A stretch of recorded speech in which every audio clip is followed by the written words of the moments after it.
স্বরাষ্ট্রমন্ত্রীকে গোল করে চারিদিক থেকে ঘেরাও করে একেবারে যেভাবে ভুয়া ভুয়া স্লোগান হলো, আমার কাছে মনে হয় যে এই ভুয়া ভুয়া স্লোগানটা তো গত 2 বছর যাবৎ খুব বেশি হচ্ছে।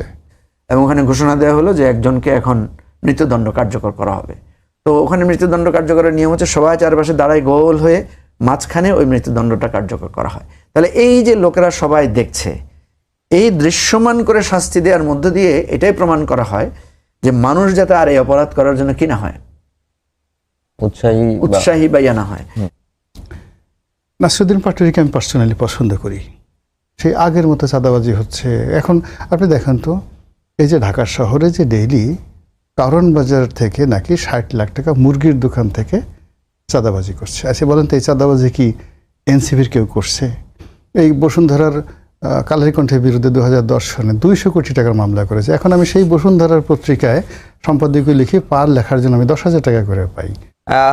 এই যে রামিসার ঘটনার পরে ধর্ষণের সাজা অর্থাৎ ধর্ষকের সাজা প্রকাশ্যে দেওয়ার একটি দাবি কিন্তু সামাজিক যোগাযোগ মাধ্যমে আসছে এবং অনেকেই সেটি বলছেন। অন্যদিকে স্বরাষ্ট্রমন্ত্রী বলছেন যে এটি একটি আসলে মধ্যযুগীয় একটা বিষয়, আর আমরা তো এখন মধ্যযুগে নেই, মানে বাংলাদেশের প্রচলিত আইন অনুযায়ী যেটা আছে সেটি যেন দ্রুত সময়ের মধ্যে দেওয়া যায়, এটি স্বরাষ্ট্রমন্ত্রীর কথা বলছেন। আসলে ধর্ষণের সাজা নিয়ে বিতর্ক উঠলো কেন? প্রকাশ্যে সাজা দেওয়ার বিষয়টাই বা এখন আসছে কেন?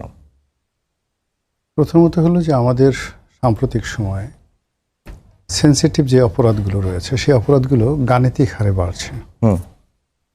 তারপর অপরাধের যে ধরন এবং প্রকৃতি অতীতের যে কোনো সময়ের চাইতে নির্মম এবং নিষ্ঠুর হয়ে যাচ্ছে। অপরাধ অনেকে করে, যেমন ধরুন ধর্ষণ আমরা দেখেছি, কিন্তু ধর্ষণ করার পরে ধর্ষিতাকে কুটি কুটি করে কাটা এবং একই মহল্লার মধ্যে বাইরে তার পিতামাতা সব এই জিনিসগুলো দেখছে, এরকম ঘটনা। বা 3-4 বছরের মেয়েকে ধর্ষণ করছে, এরকম আমাদের জেনারেশনে যারা আমরা ছোটকালে বড় হয়েছে আমরা এই ধরনের ঘটনা শুনিনি কখনো। এমনিতেই আমরা হাজারো সমস্যার মধ্যে আছি। আমাদের অনেকগুলো বিষয় আমাদের প্রচণ্ড ক্ষোভ, প্রচণ্ড রাগ। এই যে বিদ্যুতের দাম বেড়ে যাচ্ছে, তো যাদের নিম্ন আয়ের মানুষ, ইভেন মধ্যম আয়ের যারা মানুষ, তারা কিন্তু এটা নিয়ে বেশ চিন্তিত। তেলের দাম বেড়ে গেছে, যাদের গাড়ি আছে, যাদের অন্যান্য জিনিস আছে, এর বাইরে সামনে আবার সম্পদ কর হবে। এখন সম্পদ কর হবে এই কথাগুলো কি, ধরেন আপনি ঢাকা শহরে থাকেন, গ্রামে আপনার দাদা বাবার 10 বিঘা জমি আছে, আপনি জানেনও না, এইগুলো ভিটা মাটি বিভিন্ন জায়গাতে, ওগুলো থেকে আপনার একটা পয়সা আসে না। কিন্তু আপনি সীমিত ইনকাম করেন, একটা টেলিভিশনে চাকরি করেন, কিন্তু এই যে 10 বিঘা জমি আছে যেটা আপনার কোনো কাজে আসছে না, আপনি বিক্রিও করতে পারছেন না, প্রোডাকশন আসছে না। এখন সম্পদ কর অনুযায়ী আপনাকে যদি এটার উপর প্রতি বছর 20,000 টাকা, 30,000 টাকা বা 2 লাখ টাকা সম্পদ কর দেয়া হয়, এই যন্ত্রণাটা কিন্তু আপনাকে প্রতিটা মুহূর্তে তাড়িত করছে। এভাবে 18 কোটি মানুষ যে যার জায়গাতে থেকে আজ থেকে 2 বছর আগে যে সকল সমস্যা ছিল না এই বাংলায়, এরকম অন্ততপক্ষে 1 লাখ সমস্যা স্থান কাল পাত্র পেশা ভেদে মানুষকে তটস্থ করে ফেলছে, অস্থির করে ফেলছে এবং ধৈর্য হারা করে ফেলছে মানুষকে। ফলে কি হলো যে ধর্ষণ সবসময় ছিল, চুরি ডাকাতি সবসময় ছিল, কিন্তু এখন এই যে আমাদের যেহেতু আরও অনেক সমস্যা, এই জন্য আমরা আসলে আমাদের রাগ এবং ক্রোধ আমরা ঝাড়তে চাচ্ছি। যেমন ধরেন প্রধানমন্ত্রী, স্বরাষ্ট্রমন্ত্রী সেখানে গেলেন। আমাদের দেশে মাননীয় প্রধানমন্ত্রীকে কেন্দ্র করে বা স্বরাষ্ট্রমন্ত্রীর মতো কাউকে কেন্দ্র করে ভুয়া ভুয়া স্লোগান আমি কখনো শুনিনি। প্রথমত প্রধানমন্ত্রীর একটা বিরাট প্রোটোকল থাকে, তো আমাদের দেশে প্রধানমন্ত্রীকে গালাগালি করে অনেক দূর থেকে আকার ইঙ্গিতে, সরাসরি নাম বলে বলে না। কিন্তু এইবার একেবারে সরাসরি মিয়ে পড়ে প্রধানমন্ত্রীকে খুব বাজে ভাষায় সবাই গালাগাল করলো। এটা এই যে সমাজটা যে অস্থির হয়ে গেছে, ফুটছে টকবক করে, এটার একটা দিক। দ্বিতীয়ত হলো স্বরাষ্ট্রমন্ত্রী একেবারে প্রধানমন্ত্রীকে তো একটু নিরাপদ দূরত্ব, স্বরাষ্ট্রমন্ত্রীকে গোল করে চারিদিক থেকে ঘেরাও করে একেবারে যেভাবে ভুয়া ভুয়া স্লোগান হলো, আমার কাছে মনে হয় যে এই ভুয়া ভুয়া স্লোগানটা তো গত 2 বছর যাবৎ খুব বেশি হচ্ছে। এরকম যে যাকে বলা হয় ফজা পাগলা, ফজু পাগলা, এই ফজলুর রহমান ভাইকে কেন্দ্র করেও কিন্তু এইভাবে আসলে ভুয়া ভুয়া স্লোগান হয়নি। তারপরে শেষে উনি ওই রামিসার বাসায় গেছেন, গরম, চারিদিকে গরম, এমন কয়েকদিন যাবত খুব এমনি যাচ্ছে, যাকে বলে খুব ওয়েদারও খারাপ, এর মধ্যে উনি একটা কোট পরে গেছেন। সে কোট পরে সেখানে গেছেন, এটা খুবই একটা বাজে। আমি বুঝলাম না, উনি তো এমনি লেখাপড়া জানা মানুষ, করা মানুষ, এর মধ্যে ওনার কোট পরে যাওয়ার কি দরকার ছিল? পাঞ্জাবি পরে তো যেতে পারতেন। তো কোট পরে গেছে, যাওয়ার পর 2-3 বার ওঠার চেষ্টা করছে, 2-3 বারই প্রধানমন্ত্রী তাকে ইঙ্গিতে বলছে আর একটু বসেন। এখন ওটাকে এআই দেওয়া হোক কি দেওয়া হোক, সবাই বলার চেষ্টা করছে প্রধানমন্ত্রী তাকে ধাক্কা দিয়ে ফেলে দিছে বা বসতে বলছে, জোর করে টাইনে বসাইছে। তো এই যে জিনিসগুলো যে হচ্ছে, এসে মানে এটা বলে ঠাট্টা বলেন, মস্করা বলেন বা বদনাম বলেন, দুর্নাম বলেন, এর পিছনে মনস্তাত্ত্বিক বিষয় হলো মানুষ কাউকে এখন আর গ্রহণ করতে পারছে না, অধৈর্য হয়ে পড়ছে বিভিন্ন সমস্যায়। তো এই কারণে এই যে ধর্ষণের যে অপরাধটি, সেই অপরাধটি এখন মানুষ চাচ্ছে। আমি দেখলাম যে কোন একটা দেশে, এটা ইয়ামেন না কোন একটা দেশে যেন এরকম দেখালো, আরব দেশে ধর্ষিতা মানে যার বিরুদ্ধে অভিযোগ, তাকে চিৎ করে শুয়ে একেবারে জবাই করেছে, রীতিমতো একটা তলোয়ার দিয়ে জবাই করে তাকে মেরে ফেলা হয়েছে। এখন বাংলাদেশে যারা লোকজন তারা চাচ্ছে যে এরকম শিরচ্ছেদ করা হোক বা ডাইরেক্ট সবার সামনে প্রকাশ্যে ক্রস ফায়ারে দিয়ে এরপর তার লাশ সেই দৃষ্টান্তমূলকভাবে সবচেয়ে দৃশ্যমান যে জায়গা, কারণ বাজার মোড়ে অথবা ধরুন বাংলাদেশ ব্যাংকের সামনে ঝুলিয়ে রাখা হোক। এই জিনিসগুলো চাচ্ছে। এখন এই যে জনগণ যে এই জিনিসগুলো চাচ্ছে, এটা তো জনগণ আগে চায়নি, এখন তারা চাচ্ছে। এটা সরকারকে বুঝতে হবে তারা কেন চাচ্ছে, এই আবেগটাকে বুঝতে হবে। তারপরে আবার যখন এই জনগণের এই দাবিটা, মানুষ তো রাজনীতি যারা করে, বিএনপি বলেন, আওয়ামী লীগ, জামাত যারা করে, তারা ভাই সবসময় হলো জনগণকে তোষণ করার রাজনীতি করে, জনগণ যেটা খুশি হয় সেটা। তো সেটাকে ধারণ করে আবার যখন জামাতের সেক্রেটারি জেনারেল এটা বললেন যে এরকম একটা শাস্তি দেওয়া হোক, তো সেটাকে আবার যখন বললেন মধ্যযুগীয় আমাদের স্বরাষ্ট্রমন্ত্রী, আমার কাছে মনে হয় জবাবটা ওনার ঠিক হয়নি।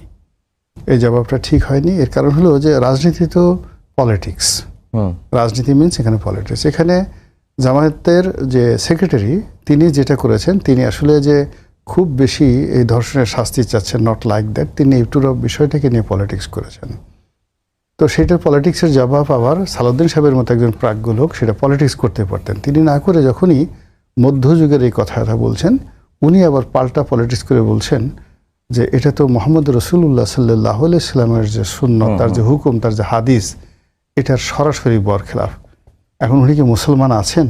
মানে এটা বলেন না উনি, যখনই আপনি আল্লাহ রাসূলকে অস্বীকার করবেন, ফালা ওয়া রাব্বিকা লা ইউমিনুনা, একটা কথা আছে যে তুমি কখনো মুমিন হতে পারবে না, মুত্তাকি হতে পারবে না। সূরা নিসার 65 নম্বর আয়াত। যখনই আল্লাহ রাসূলকে কি অস্বীকার করবে এবং তার কোনো সিদ্ধান্তকে আপনি অমান্য করবেন, সঙ্গে সঙ্গে আপনি খারিজ হয়ে যাবেন, কাফের হয়ে যাবেন, মুনাফেক হয়ে, মানে ইসলামই আপনি থাকতে পারবেন না। এই কথাটা আসলে উনি ওইভাবে বলেন। উনি যদি মানে আর একটু রাগ হয়ে বলেন যে সালাউদ্দিন সাহেব যে কথাটা বলেছেন এটা সরাসরি কোরআনের যে সূরা নিসা, সেই নিসার 65 নম্বর আয়াত, এবং এই আয়াতের শানে নজুল হলো একটা সালিশ আল্লাহ রসুল করেছেন। আল্লাহ রসুল সালিশটা করার পরে এখন যিনি ক্ষতিগ্রস্ত হয়েছেন তিনি সানি বিচার মানছেন। কাকে মানছেন? হযরত উমরকে।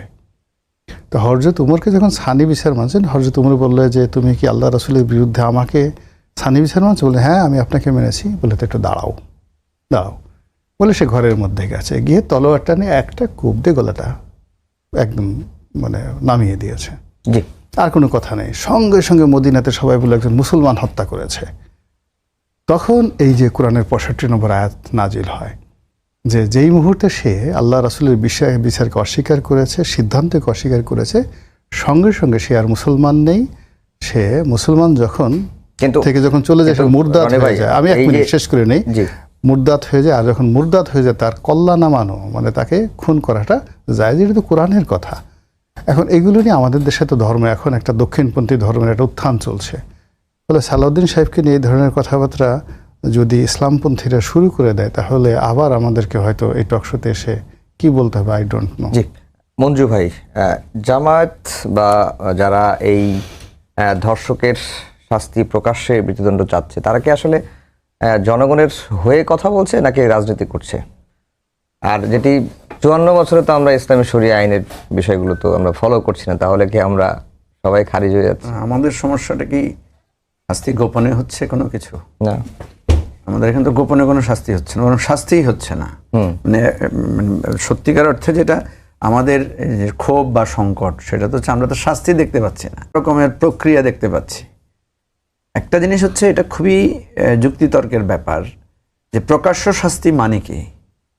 এই যে ধরেন আমাদের যে জুডিশিয়াল প্রসেস, আপনারা যে পত্রিকায় খবর ছাপাচ্ছেন, টেলিভিশনে খবর ছাপাচ্ছেন, একজন অপরাধীকে কোর্টে তোলা হচ্ছে, আনা নেওয়া হচ্ছে, সে মুখ ঢেকে ফেলতেছে, এটাই তো এক ধরনের প্রকাশ্য শাস্তির প্রক্রিয়া, তাই না? যারা অন্যায় করছে তাদেরকে এই যে পাবলিকলি জানাজানি হচ্ছে, এই লোকটা খারাপ, এই লোকটা এইভাবে অন্যায় করেছে, এইভাবে তো, এবং তার যে শাস্তির প্রক্রিয়াটা, এটাকে আমি কিন্তু প্রকাশ্য শাস্তি মনে করি। এখন এখানে বিতর্ক যেটা হচ্ছে যে অ্যাকচুয়ালি আমাদের ক্ষোভটা যেটা রনিব একটু করে বলেছেন, যে আমাদের ক্ষোভটা হচ্ছে আমরা তো শাস্তি দেখতে পাচ্ছি না। আপনি দেখেন, সাগর রুনির হত্যার শাস্তি হয় নাই, তনুর হত্যার শাস্তি হয় নাই, তকি হত্যার শাস্তি হয় নাই, আসিয়া কয়েকদিন আগে মারা গেল, তারও আমরা ঘটনা শুনছি, কিন্তু শাস্তিটা কোথায় হচ্ছে? শাস্তিটা না হওয়ার কারণে এগুলোকে সব জায়গায় এক জায়গায় এনে যদি আমি পাবলিকলি বলতাম যে এই কোর্টে এদের ট্রায়াল হচ্ছে, তাহলে দেখা যেত যে মানুষ কিন্তু প্রকাশ্য শাস্তির বিষয়টা দেখতে পারতো, জানতে পারতো। এখন আমরা একটা ঘটনা ঘটে, ওই যে রামিসার বাবা যে কথাটা বলেছেন, খুবই সিগনিফিক্যান্ট কথা। দেখেন, যে সময় রামিসা নিয়ে আমরা আলোচনা করছি, সেই সময় যখন চট্টগ্রামে একটা ঘটনা ঘটলো, ফোকাস কিন্তু চট্টগ্রামের দিকে চলে গেছে। ঠিক আছে, চট্টগ্রামে ওটা নিয়ে কেওয়াস হচ্ছে, মানুষ ঘেরাও করে যে অন্যায় করেছে, যার বিরুদ্ধে অভিযোগ, তাকে তাদের হাতে তুলে দেওয়ার জন্য দাবি করছে। কেন করছে? আমরা বারবার এটা বলার চেষ্টা করি, আমাদের যে বিচারহীনতা এবং আমাদের যে জুডিশিয়াল প্রসেস, এই প্রসেসের উইকনেসের কারণে। আপনি জানেন তো যে রসুখা, সেই কত সালের ঘটনা, হ্যাঁ, সেই রসুখা, সে 11টা কিলিং করেছে, সে 11টা হত্যার নিজে 164 স্টেটমেন্ট করেছে, এখনো নাকি তার ফাঁসি কার্যকর হয় না, এবং আমরা তো কেউ জানিও না যে রসুখা আছে না বেঁচে না আছে না কি অবস্থা আছে। 2022 সালে রসুখার জামিনও হয়েছিল। এখন ঘটনা হচ্ছে, এই বিষয়গুলো যখন সামনে আসবে, আমাদের একটা জিনিস মনে রাখতে হবে, আমাদের দেশে এই যে মব নিয়ে মাঝখানে খুব চিল্লাচিল্লি হলো, আমাদের দেশে আমি ছোটবেলা থেকে মব দেখে এসেছি। পকেটম্যানদেরকে মবে মার খেতে দেখেছি, জুতা চোদ্দারকে মবে মার খেতে দেখেছি, ছেলে ধরা সন্দেহে মবে মানুষকে মেরে ফেলতেও আমরা শুনেছি। তো আমাদের দেশে মবটা একদম ছিল, কিন্তু কোনো ক্ষেত্রে মবকে জাস্টিফাই করা হয়েছে। আপনার পক্ষে হইলে এটা মব না, আপনার পক্ষে হইলে এটা জনরোষ, ক্ষোভ। যেমন আজকে দেখেন ঝিনেদাতে নাসিরুদ্দিন পাটোয়ারির বিরুদ্ধে যেটা হচ্ছে, এটাকে বিএনপি বলছে এটা ক্ষুব্ধ প্রতিক্রিয়া। ঠিক এই ঘটনাটা কালকে রাত্রে যেটা মানে প্রধানমন্ত্রীকে কেন্দ্র করে, মানে যেখানে যেটা বলেছেন যে স্বরাষ্ট্রমন্ত্রী করা হয়েছে, সেটাকে বিএনপি বলছে মব, আর অন্যান্যরা যারা এটার পক্ষে তারা বলছে এটা ক্ষুব্ধ প্রতিক্রিয়া। তাহলে এই জায়গাটা আপনার বিপক্ষে যখন যাবে, আপনি মানে তখন সাফারার হবেন, তখন আপনি সেটাকে মব বলবেন। অ্যাকচুয়ালি আমাদেরকে এই রাজনৈতিক বিতর্কের জায়গা থেকে উঠে এসে ভাবতে হবে যে আমাদের মৌলিক সমস্যাটা কোথায়। আমি যেটা মনে করি, বাংলাদেশে ইসলামপন্থী দলগুলো অনেকে আছেন যারা বলেন যে প্রকাশ্য শাস্তি দিতে হবে। এখন আমাদের এই শাস্তির প্রক্রিয়াটা কিন্তু প্রকাশ্যেই আছে। আমাদের এই যে পাবলিকলি শুনানি হয়, পাবলিকলি জানানো হয়, পাবলিকলি ডিবেট হয়। এখন কথা হচ্ছে দীর্ঘসূত্রিতা আমাদের এখানে। আমাদের এটা, রনি ভাই লয়ের স্টুডেন্ট, মানে উনি ল মেকারও ছিলেন অনেকদিন। কথা হচ্ছে যে দিনের পর দিন হাজিরা, আনা নেয়া, এবং কালকে একটা লোক প্রশ্নও তুলেছেন যে একটা খুনের আসামি, সে যদি সত্যিকার অর্থে খুনি হয়, তাকে আমি জেলখানায় এতদিন রেখে তাকে খাওয়াবো পড়াবো কেন? মানুষের ট্যাক্সের টাকায় তো খাওয়া পড়ানো হচ্ছে। প্রমাণিত হওয়ার সাথে সাথে আমি কেন উইদিন 1 মান্থ বা 1 সপ্তাহের মধ্যে তার যে শাস্তি সেটা কার্যকর করব? কিন্তু প্রমাণিত হতেই তো ধরেন বিচারিক আদালত, হাইকোর্ট, এখন এই জিনিসগুলো আমাদেরকে আনতে হবে বিবেচনায়। আমাদের টেকনোলজিকে বাড়াতে হবে। যেমন কালকে আইনমন্ত্রী বলেছে, আইনমন্ত্রী স্বরাষ্ট্রমন্ত্রী দুজনেই তো বললেন যে ওই যে ডিএনএ টেস্টটা 48 ঘন্টার মধ্যে আসবে, চার্জশিটটা 7 দিনের মধ্যে হবে। তাহলে রামিসা হত্যাটা যদি 7 দিনে হতে পারে, ডিএনএ টেস্ট যদি 2 দিনে আসতে পারে, 164-এর ভিত্তিতে যদি সাক্ষাৎ ঘটনা, আর কি প্রমাণ লাগবে আমাদের? ঠিক আছে, এখন দেখেন ইসলামের যে নিয়ম আছে, যেমন বলা হচ্ছে ইসলাম বলছে 4 জন সাক্ষী লাগবে। হ্যাঁ, এখন আমার কাছে যদি ডিএনএ টেস্ট থাকে, ডিএনএ প্রুফ থাকে, এবং আমি যদি ধরে নিতে পারি যে এই অপরাধী ধরা হয়েছে, তাহলে এখানে তো আর 4 জনের সাক্ষীর বিষয়টাকে তো এই এক ডিএনএ টেস্টে তো 4 জন সাক্ষীর চাইতে শক্তিশালী, তাই না? তো এই জায়গায় আমার কাছে যেটা মনে হয় ইসলামিক জুরিসপ্রুডেন্স যেটা আছে এগুলোকেও কিন্তু সময়ের বিবর্তনে এগুলোকে আমাদেরকে জাস্টিফিকেশনে আসতে হবে। যেমন আমি বুঝি না, তারপর আমি বলছি যে ইসলামে যে কথাটা বলা হচ্ছে প্রকাশ্যে শাস্তি দিতে হবে। আমি কিন্তু সৌদি আরবে একটা ঘটনা আমি সাক্ষী ছিলাম। ওই যে রিয়াদে একটা মসজিদে নামাজ পড়লাম, নামাজ পড়ার পরে আমি দেখলাম প্রচুর লোক জড়ো হয়েছে এবং ওখানে ঘোষণা দেওয়া হলো যে একজনকে এখন মৃত্যুদণ্ড কার্যকর করা হবে।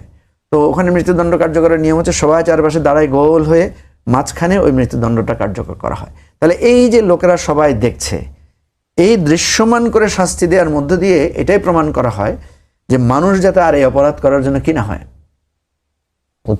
উৎসাহী বা ইয়া না হয়। এখন আমাদের দেশে যে মৃত্যুদণ্ড দেওয়া হয়, ফাঁসির রায় কার্যকর করা হয়, আপনারা তো টেলিভিশনে লাইভ করেন, আমি দেখেছি। তারপরে যখন তাকে ফাঁসিতে কার্যকর করার পর তাকে আনা হয়, অ্যাম্বুলেন্সে করে নেওয়া হচ্ছে, তাকে মানুষ ক্ষোভ প্রকাশ করছে বা যেখানে যেখানে বিভিন্ন ঘটনা ঘটে, এটাও তো এক ধরনের প্রকাশ্য শাস্তি। বা এই যে তাকে আনা নেয়ার ভিতর দিয়ে যে আলোচনাগুলো হয়, এখন এই জিনিসগুলো কিন্তু যুক্তিতর্কের ব্যাপার। যে যেমন আমরা ইসলামের অনেক কিছু তো আপগ্রেড করেছে। যেমন এক সময় আমরা হজে যেতাম এক প্রসেসে, এখন তো আমরা দেখা যাচ্ছে এক সময় খুব কষ্ট করে লোকেরা হজ করতো, এখন অনেক আরামদায়ক পথে আমরা হজ করছি। আমি বলছি না যে ইসলামের নিয়ম পরিবর্তন করা যাবে, মৌলিক জায়গা যদি ঠিক থাকে। যেমন মৌলিক উদ্দেশ্য কি? মৌলিক উদ্দেশ্য হচ্ছে মানুষকে শিক্ষা দেয়া, মানুষকে এমনভাবে শাস্তিটা কার্যকর করা যাতে মানুষের মনে মনে এটা চেপে যায় যে আমি যদি এরকম করি আমারও এরকম শাস্তি হবে। তাহলে এটা যদি আপনি মিডিয়ার মাধ্যমে, এটা যদি আলোচনার মাধ্যমে, এটা যদি পাবলিসিটির মাধ্যমে আপনি এস্টাবলিশ করেন, এটাও তো এক ধরনের প্রকাশ্য শাস্তি। তো এই জায়গাগুলোতে আমাদেরকে ঠান্ডা মাথায় আলোচনা করতে হবে। একটা জিনিস নিয়ে আলোচনা তুললে যে ইমান চলে যাবে বিষয়টা এমন না। প্রশ্ন আমি তো দেখেছি আমাদের নবীরা তো, আমি ইতিহাসে পড়লাম যে সরাসরি আল্লাহকে প্রশ্ন করেছে। হযরত মুসা আলাইহিস সালামকে বলা হয় সবচেয়ে উনি যুক্তিবাদী নবী। উনি তো আল্লাহকে কঠিন কঠিন প্রশ্ন করেছেন। উনি বলছেন, আল্লাহ তাআলা আপনি ঘুমান না কেন? ঠিক আছে, এখন সৃষ্টিকর্তাকে প্রশ্ন করছেন, সৃষ্টিকর্তা তার সম্পর্কে বলছেন যে আমি ঘুমাই না। আমরা যে পড়ি না, আয়াতুল কুরসি পড়ি না, ওখানেই বলা আছে যে আল্লাহ কিছু খান না, উনি নিদ্রা নেন না। তো আপনার মুসা আলাইহিস সালাম জিজ্ঞেস করেছে আপনি নিদ্রা যান না কেন? আমরা নিদ্রা যাই, সবাই নিদ্রা যায়, আপনি নিদ্রা যান না কেন? দেখেন, তাহলে প্রশ্ন করার জন্য তো ওনার নবুয়ত বাতিল করে দেন নাই, ওনাকে শাস্তি দেন নাই, বরং খুব চমৎকার ভাবে এটা জবাব দিয়েছে। ওনার হাতে একটা কাচের পাত্রে পানি দিয়ে বলছে তুমি এইটা নিয়ে দাঁড়ায় থাকো। ঠিক আছে, উনি দাঁড়ায় থাকতে থাকতে অনেক সময় পরে ওনার নিদ্রা, ওনার আসছে হাত থেকে পড়ে ওনার কাচের পাত্রটা ভেঙে গেছে। তখন স্রষ্টা তাকে জিজ্ঞেস করছেন যে তোমার হাতে যে কাচের পাত্রটা ছিল এটা কোথায়? বলছে আমার তো একটু তন্দ্রা আসছিল, এটা হাত থেকে পড়ে ভেঙে গেছে। বলছে আমি এই জন্যই ঘুমাই না। তাহলে দেখেন কি আর্গুমেন্টাল ওয়েতে তিনি তার বান্দার সাথে উনি আর্গুমেন্ট করে কিভাবে জবাবটা দিয়েছেন। সুতরাং আইন স্বরাষ্ট্রমন্ত্রী বলেছেন যে মধ্যযুগীয়, আবার ওনাকে এটা করে যেটা খুব অ্যাগ্রেসিভ হইতে বললেন যে তাকে এখন ইসলাম থেকে খারিজ হয়ে গেছে কিনা। এই জাতীয় অ্যাগ্রেসিভ ডিসকোর্সে না গিয়ে আমরা এগুলো নিয়ে খোলামেলা আলোচনা করতে পারি যে আমাদের বর্তমান জুডিশিয়াল প্রসেসটা কার্যকর হচ্ছে কিনা। শাস্তি মানুষকে কেন দেওয়া হয়? শাস্তির বিধানটাই রাখা হয়েছে এই জন্য, একটা হচ্ছে যে যারা ক্ষতিগ্রস্ত তাদের মানসিক প্রশান্তির জন্য, আরেকটা হচ্ছে লেসন টু দি মানে সব পিপলকে সতর্ক করার জন্য যে তুমিও যদি এরকম করো শাস্তি হবে। তাহলে এই আলোচনাগুলো আমাদের মধ্যে এসে এগুলো স্থির করতে হবে। ধর্মীয় বিতর্ক একে অপরকে নাল অ্যান্ড ভয়েড করে দেয়, একজন আরেকজনকে ফতোয়া দিয়ে দেওয়া বা একজন আরেকজনকে উস্কানি দেওয়া। যেমন আমি মনে করি স্বরাষ্ট্রমন্ত্রীর এই বক্তব্যটা উচিত হয় নাই। ওনার উচিত হওয়া দরকার ছিল, ওনার উচিত ছিল বলা যে আমরা অবশ্যই এটাকে কঠোরভাবে নেব এবং এই যে শাস্তিতে আমরা যাচ্ছি সেই শাস্তি সারা পৃথিবীর মানুষকে দেখায় আমরা এই শাস্তিটা। রনি ভাই, এই যে মাঝখানে মঞ্জু ভাই মবের একটা বিষয় বললেন, যেটা ঝিনাইদহে নাসিরউদ্দিন পাটোয়ারির উপর ডিম নিক্ষেপ করা হয়েছে, পাল্টাপাল্টি অভিযোগ আছে, এখনো থানায় এখনো গন্ডগোল চলছে, এখানে পরিস্থিতি উত্তপ্ত। তো মব শুরু থেকেই ছিল, যেটি মঞ্জু ভাই বললেন, এবং পক্ষে গেলে সেটি বলে জনরোষ, আর বিপক্ষে গেলেই সেটিকে বলে মব। নাসিরউদ্দিন পাটোয়ারির উপর আজকে যেটি হলো সেটি কি? আচ্ছা, আমি তার আগে বলিনি, উনি আমাকে যেটা বললেন উস্কানির কথা, মানে স্বরাষ্ট্রমন্ত্রীর ব্যাপারে আমি যে বক্তব্য দিচ্ছি সেটা অনেকটা উস্কানিমূলক। না, আপনারটা উস্কানি না, আমি বলছি যে এই ধরনের কথা যদি কেউ বলে, হ্যাঁ উস্কানিমূলক। আপনি বলছেন যে এই ধরনের বলতে পারে, আমি বলছি এটা বলাটা ঠিক না। আচ্ছা, বলছি যেটা বলাটা মানে পারে মানে কি, এরা বলবে এই কারণে যে জামাতের একজন এমপি আছেন আমির হামজা, তিনি বিদ্যুৎ মন্ত্রী জনাব টুকু, তাকে তো মুরদাদ বলেই ফেলেছেন এবং এটা নিয়ে মামলাও হয়েছে। রাইট। তো যার জন্য এখন সেখানে আমার কাছে মনে হয় না যে বিএনপির রাজনীতিতে জনাব ইকবাল মাহমুদ টুকু নাস্তিক বলেছেন, ওই তো নাস্তিক মুরতাদ একই তো, মানে একজন লোক মুসলমান সে হঠাৎ করে আল্লাহকে অবিশ্বাস করে, মানে নাস্তিক হয়ে যাওয়াটা মুরদাত হয়ে যাওয়াটা ইসলামে খারিজ হওয়ার মধ্যে আপনি যখনই নাস্তিক হয়ে যাবেন একটা এই দল থেকে বা মুরদাত হয়ে যাবেন, ইসলামী শরিয়া যেখানে আছে ওখানে আপনার কল্লাককে ফেটে দিতে হবে, কল্লা কাটা, এর বাইরে কোনো কথা নেই, এভাবে আইন আছে। তো সেখানে যদি মানে টুকু ভাইকে কথা বলতে পারে তাহলে তো সালাউদ্দিন ভাইকে কথা বলাটা যেন কোনো ব্যাপারই না, পান সুপারি কোনো ব্যাপারই না। আর ওখানে জামাতের যে নেতা, মানে যদি আপনি আমির হামজা ধরেন, আমির হামজার যদি হয় একটা ছোট টিলা বাংলাদেশের কেউক্রাডাং, আর সেখানে যদি জামাতের যিনি সেক্রেটারি জেনারেল গোলাম পারওয়ার তিনি হবেন হিমালয়, কিলিমানজারো, আলপস, এরকম বড় পর্বতমালা। তো কাজে এগুলো কোনো বলা না, আমি শুধুমাত্র যে কাজটা করলাম এটা সতর্ক করলাম উভয়কে যে এরকম একটা দিকে যাচ্ছে গেল এক। এবার আপনার প্রশ্নের দিকে আসি। নাসিরউদ্দিন পাটোয়ারিকে আমি পার্সোনালি পছন্দ করি, তার সব কথা যে আমি সমর্থন করি নট লাইক দ্যাট। কিছু কিছু কথা যেমন মির্জা আব্বাসকে নিয়ে তার যে কথাগুলো সেটা একটা সময় মানে সভ্যতা, ভব্যতা এবং ধৈর্যের সীমা অতিক্রম করেছিল, কিন্তু যে অভিযোগগুলো তিনি তুলেছিলেন মির্জা আব্বাসের বিরুদ্ধে এই অভিযোগগুলো নতুন নয়, অনেকে যেটা সাহস করেনি তিনি সেটা সাহস করেছেন, এই কারণে আমি আসলে তাকে পছন্দ করলাম। আবার ধরেন সেই কক্সবাজারের মতো জায়গাতে গিয়ে তিনি সালাউদ্দিন সাহেবকে গডফাদার বলেছেন, চাঁদাবাজ বলেছেন, ইয়াবা ব্যবসায়ী বলেছেন, তারপর শেষে কি যেন ওখান থেকে ওই চিংড়ি মাছের রেণু সংগ্রহ করে, মানে ওই এলাকার যত রকম চাষিদের ব্যাপারে যত রকম কথাবার্তা আছেন সেটা তিনি বলেছেন। সালাউদ্দিন সাহেব এটা খুব পলিটিক্যালি ফেস করেছেন, তিনি রিয়াক্ট দেখাননি, বরং নাসিরউদ্দিন পাটোয়ারি যখন আসতে চাচ্ছিল সেখানে তাকে ওই ওনার যারা নেতাকর্মীরা ঝামেলা করতে চেয়েছিলেন তিনি রক্ষা করেছেন, হোয়াট এভার মেবি। আবার পরে শুনলাম যে নাসিরউদ্দিন পাটোয়ারি নিজেই সালাউদ্দিন সাহেবকে টেলিফোন করে কি যেন খেতে চেয়েছেন। তো আমার কাছে এটা মানে ভালো লাগছে যে ইটস এ গুড থিং, রাজনীতির এরকম থাকা উচিত। তো এখন সবাই যদি তেল মারবে, সবাই যদি একই কথা বলবে তাহলে তো রাজনীতির ভ্যারিয়েশন থাকে না। রাজনীতির মধ্যে নাহিদ এক ধরনের যোগ্যতা আছে, তারপরে নাসিরউদ্দিন পাটোয়ারির এক ধরনের যোগ্যতা আছে, তারপরে হাসনাত আবদুল্লাহ, এভরিথিং, আক্তার, মানে সবার এটা তো বিপ্লবী, সবারই একটা নিউ ডাইমেনশন আছে। এখানে আমি আছি, মঞ্জু সাহেব আছেন, আমরা নিজেরা বুঝতে পারি যে 2024 সনের জানুয়ারি থেকে বেশি দূরে যাওয়ার দরকার না, জানুয়ারি থেকে জুন জুলাই পর্যন্ত আমরা কি দুর্বিষহ অবস্থার মধ্যে ছিলাম। যারা ক্ষমতায় গেছে তারেক রহমান সাহেব বা সালাউদ্দিন সাহেব তারা তো বিদেশে ছিলেন, তাদের কথা আলাদা, কিন্তু আমরা বাংলাদেশে কি অবস্থার মধ্যে ছিলাম সেটা আমি বুঝতে পারি। এজন্য হয় কি যত কিছু হোক না কেন এই জুলাইয়ের যারা বিপ্লবী যারা আছে ওদেরকে দেখলে আমার এক ধরনের শান্তি লাগে। আমি এদের কারোর সাথে কিন্তু আমার কোনো সম্পর্ক নেই, মানে কারোর সাথে কখনো দেখাও হয় নাই কখনো, কিন্তু ওদেরকে দেখলে আমার ভালো লাগে। আমি চাই যে তারা টিকে থাকুক, সুন্দর মতো তারা টিকে থাকুক। কিন্তু যাকে তাকে মানে রাজনীতিতে সমালোচনা বা গঠনমূলক সমালোচনা এগুলো তো থাকবেই, কিন্তু যাকে তাকে যেখানে সেখানে গিয়ে গডফাদার বলে ফেলা এই জিনিসগুলো এই জিনিসগুলো আমাদেরকে, আমরা যারা সিনিয়র আছি শিখাতে হবে তাদেরকে। এগুলিকে হুইপিং বলে। এর কারণ হলো ওদের যে বয়স, ওরা যে জিনিসগুলো দেখে, মানে ঘটনা তো ওরা মিথ্যা বলে না। আপনি যা বলছে আপনি হয়তো এইভাবে বলা ঠিক হচ্ছে না, আপনার আসলে একটা জিনিস হলো কি রুমের মধ্যে নিয়ে আপনার গালের উপর কষাই দুটা চল বসানো দরকার। এখন ভদ্রলোক মানুষ যারা কী করে যে না এটা সম্মানিত মানুষ, এটা চল এইভাবে মারবো কেন, বরং একটু রুমের মধ্যে নিয়ে কানটা মলে দিই বা চলটা দিয়ে দিই, বা এটা বলি তোমাকে কিন্তু আমরা চল দিব। কিন্তু ইয়াং যারা আছে তারা কিন্তু ওটা বোঝে না, ওরা মনে করে এটা। তো এখন নাসিরউদ্দিন পাটোয়ারিদের বা ওদের যে বয়স, ওরা সব কিছু খুব মানে আলোর মতো সরল দেখে। আলো কিন্তু বাঁকা পথে যেতে পারে না, সরল দেখে। ওরা দেখে যে আরে আন্দোলন করলাম আমরা, ডিম খায় আর একজনে, ক্ষমতায় যাবো আমরা, মানে ডিম পাড়ে রাজহাঁসে খায় বাঘ ঢাসে। তো এটা ওদের আসলে ভালো লাগে না। এরপর বেশ ভালো কথা, সেই আগের মতো চাঁদাবাজি হচ্ছে। এখন আপনি দেখেন তো এই যে ঢাকা শহরে যে ডেইলি কারণ বাজার থেকে নাকি 60 লাখ টাকা মুরগির দোকান থেকে চাঁদাবাজি করছে। আচ্ছা বলেন তো এই চাঁদাবাজি কি এনসিপির কেউ করছে? এই চাঁদাবাজি নাহিদ, সার্জিস থেকে শুরু করে কারো বিরুদ্ধে এরকম চাঁদাবাজির অভিযোগ আছে? কেউ তো করেনি। ফলে তারা এরকম দুই একজন চাঁদাবাজিকে যদি গডফাদার বলে, গালাগালি বলে, এটা তো আসলে আমাদের সমর্থন দেওয়া উচিত। বা আমাদের শিখিয়ে দেওয়া উচিত যে বাবারা তুমি ওইভাবে না, তোমরা 10-12 জন মিলে ওই লোকের বাসায় যাও, বাসায় গিয়ে তার বউ বাচ্চার সামনে তাকে সুন্দর করে বলো যে ভাই গো, আপনার এই যে মানে আপনার হাজব্যান্ড এই অকাম কুকাম করে আপনার যা খাওয়া আছে হারাম, এগুলো সব আপনাকে জাহান্নামের আগুনে জ্বলবে, এই কথাটা একটু বাসায় গিয়ে বলে আসো। এগুলো বললে হয়তো জিনিসটা হয়তো তুলনামূলকভাবে ভালো হতো। এখন এই ছেলেগুলো, তাদের কিন্তু এই অধিকার আছে, তারা এই কথাগুলো বলতে পারে যে এই কয়েকদিন আগে আপনারা না খেয়েছিলেন, টাকা পয়সা ছিল না, ব্যাংকে টাকা ছিল না, হঠাৎ করে আপনার তো গাড়ি বাড়ি আসলো কোত্থেকে। তারা কিন্তু জিজ্ঞাসা করতে পারে, প্রকাশ্যে না করে প্রাইভেটলি জিজ্ঞাসা করতে পারে।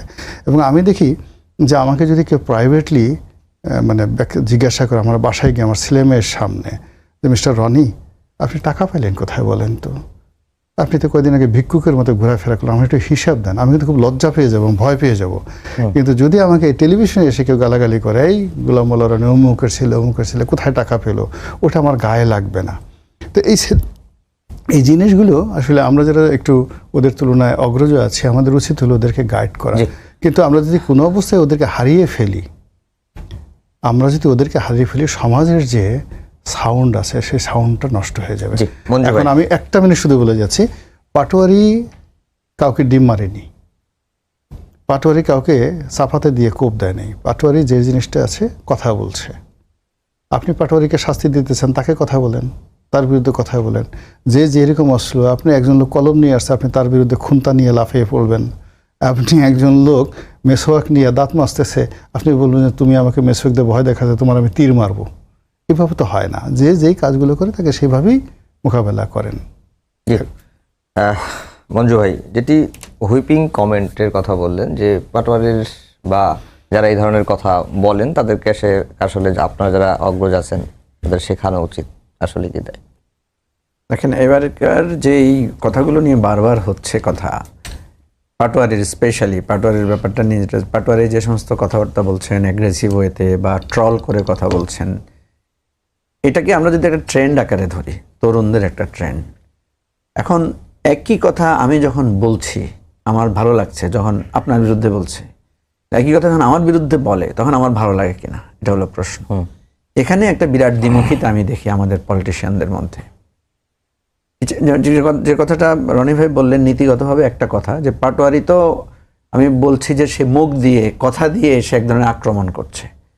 কথার আক্রমণের জবাব তো কথার আক্রমণ দিয়ে হতে হবে, কথার আক্রমণের জবাব তো অস্ত্র দিয়ে, কিন্তু আপনি হাত দিয়ে হবে না। মঞ্জু ভাই, আপনি যখন প্রধানমন্ত্রী তো কখনো পাটোয়ারি বা কাউকে নিয়ে ধরনের কথা বলে নাই, কিন্তু প্রধানমন্ত্রী সম্পর্কে যে ধরনের কথা বলা হচ্ছে, তখন প্রধানমন্ত্রীর কি কথা দিয়ে জবাব দেওয়া উচিত? অবশ্যই। প্রধানমন্ত্রী আমি বলি এটা, এখানে প্রধানমন্ত্রী আমাদের মতো মানুষ, আমরা তাকে ভোট দিয়ে বানিয়েছি, he is not a Superman. প্রধানমন্ত্রীর এই ধরনের কথাবার্তা বলার জন্য বা উত্তর দেওয়ার জন্য হান্ড্রেডস অফ লোক সরকারিভাবে আমরা তাকে নিয়োগ দিয়েছি। এমনকি প্রধানমন্ত্রীর অনেকগুলো বিষয় আছে, যদি তিনি আরও উদার হতেন, তিনি যদি পাটোয়ারিকে ডেকে বলতেন যে বাবা তুমি এই কথাগুলো কেন বলো, তার ছেলের বয়সী, কেন এই কথাগুলো বলো, এগুলো 1 মিনিটে সলভ হয়ে যেত। এখন একজন প্রধানমন্ত্রীকে হলেই তাকে বলা যাবে না, মন্ত্রী হলে তাকে এই কথা বলা যাবে না। আর যখনই একটা লোক ক্ষমতা প্রাপ্ত হবে সঙ্গে সঙ্গে তেলের বস্তা নিয়ে তার পরিবারের বিষয়ে। আমি একটু বলি কি, এই কথাগুলো বলতে এখন অনেকে অস্বস্তি বোধ করবেন, কারণ তো প্রচুর গালাগালি আমাদেরকেও শুনতে হয়। আমরা তো প্রধানমন্ত্রীর বিরুদ্ধে বহু কঠিন কঠিন স্লোগান আগেও দিয়েছি। আমি ছোট 81 সালের নির্বাচন আমার এখনো স্মৃতিতে মনে আছে, তখন তো ছোট, আমরা স্কুলে পড়ি। সেখানে আমি দেখেছি কামাল হোসেনকে, ডক্টর কামাল হোসেন প্রার্থী ছিল সেবারে, ডক্টর কামাল হোসেনকে শেখ হাসিনাকে নিয়ে খুব নোংরা স্লোগান শুনেছি। ঠিক আছে, 1 নাম্বার আমি বলি আপনাকে। 2 নাম্বার হচ্ছে এরশাদকে নিয়ে, ইভেন বেগম খালেদা জিয়াকে নিয়ে তার এক সহকর্মীকে জড়িয়ে নোংরা স্লোগান শুনেছি। ঠিক আছে, খুনি হাসিনার গদিতে আগুন জ্বালাও একসাথে, খালেদা জিয়ার গালে গালে জুতা মারো তালে তালে, এই ধরনের স্লোগান তো 90-এর পরবর্তী 2000 দশকে হয়েছে। পার্লামেন্টের, মঞ্জু ভাই আমি একটা মিনিট করেন, পার্লামেন্টে শেখ হাসিনা উপস্থিত, সৈয়দ আসিফ আশরাফি পাপিয়া দাঁড়াই বলল এই প্রধানমন্ত্রীর সঙ্গে শেখ হাসিনার সঙ্গে তার বিয়েই, মোশাররফ সাহেবের পরকীয়া প্রেম আছে পার্লামেন্টের রেকর্ডে। এই পরকীয়া প্রেমের কারণে এই বিয়েই, মানে বিয়ের কোলে সারাক্ষণ গিয়ে শেখ হাসিনা বসে থাকে। আর এই কারণে করছে কি, মানে তার বিআই নিজের হাতে গলা টিপে তার বউকে মেরে ফেলেছে। বলেন পাপিয়ার কি করেছে শেখ হাসিনা? এটা তো রেকর্ডে সমস্ত কোটি কোটি মানুষ দেখেছে। শেখ হাসিনা নিজেও তো খুব কুৎসিত ভাষায় খালেদা জিয়ার সম্পর্কে পার্লামেন্টে বলেছে, বাইরে তো বলেছেনই অনেক কথা, পার্লামেন্টে বলেছে। আমি যেটা বোঝাতে চাচ্ছি, আমরা যে স্লোগান দিতাম, অমুকের গালে গালে জুতা মারো তালে তালে, অমুকের চামড়া তুলে নেব আমরা, অমুকের গদিতে আগুন জ্বালাও একসাথে, এই ধরনের উস্কানিমূলক, এই ধরনের অ্যাগ্রেসিভ স্লোগান তো আমাদের দেশে হয়েছে। এখন সেগুলো সঠিক হয়েছে কিনা সেটা একটা বিষয়। হঠাৎ করে মানে পাটোয়ারি যেগুলো বলছে এগুলো খুব অন্যায় বা খুব হঠাৎ করে আমাদের কানে লাগছে, বিষয়টা কিন্তু এমন না। এই ধরনের চর্চা ছিল। গোলাম আজম সাইদি বাংলার ইহুদি, গোলাম আজম সাইদির নামে, নিজামীর নামে খুবই অশ্লীল স্লোগান হয়েছে। কেন নিজামীর জামা কাপড় ছিঁড়ে ফেলা হয়েছে না? গোলাম আজমকে জুতা মারা হয়েছে না? তারপরে আপনার এই যে মির্জা ফখরুলকে জুতা মারা মেরেছে না? এই যে আমি আজকে ছবি দেখলাম সেটা ইয়াতে, এই কোনো একটা জায়গায়। এখন কথা হচ্ছে যে আমরা হঠাৎ করে এই কালচার।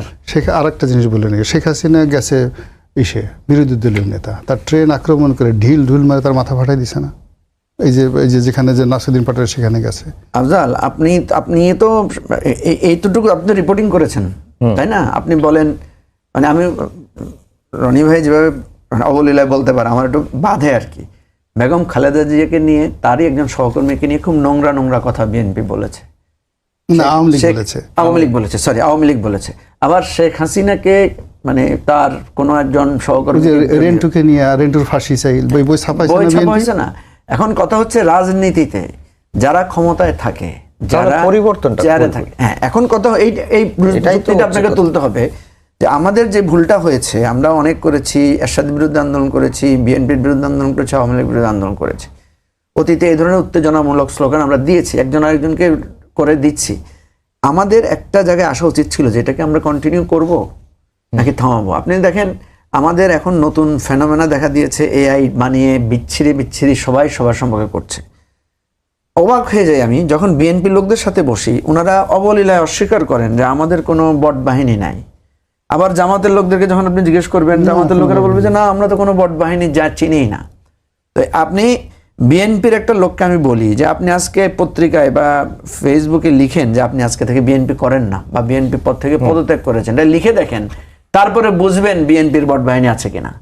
ঠিক তেমনি ভাবে জামাতের কোনো নেতা আজকে একটা ফেসবুকে লিখে বলুক যে আমি আজকে থেকে জামাত ইসলামী করি না, জামাত করে আমি ভুল করছি, লিখে দেখুক, মানে পরীক্ষামূলকভাবে, তখন বুঝবে জামাতের বট বাহিনী কি জিনিস, আক্রমণ কি জিনিস।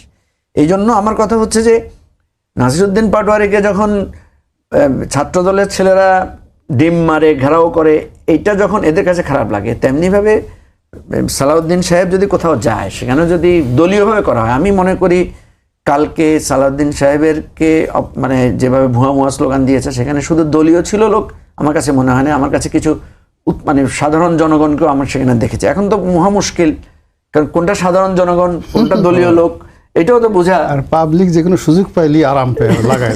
ঠিক আছে, আমি আপনার কথাটা শুধু এখানে বলতে চাই, সেটা হচ্ছে যে আমাদের এই জায়গায় অনেক সময় হয় না, ওই যে বলে দাগ থেকে যদি ভালো কিছু হয় তাহলে দাগই ভালো। এই যে দাগগুলো পড়েছে, আমাদেরকে সবাইকে একসাথে হয়ে বলতে হবে যে এটা তাহলে আমরা বন্ধ করি। জামাতকে বলতে হবে যে আমাদেরকে অন্যরা যত গালাগালি করুক আমরা করব না। বিএনপিকে বলতে হবে তারেক রহমান সম্পর্কে আরো নোংরা, আরো বাজে কথা বলুক, অসুবিধা নাই, আমরা ধৈর্য ধরবো, আমরা বলবো না।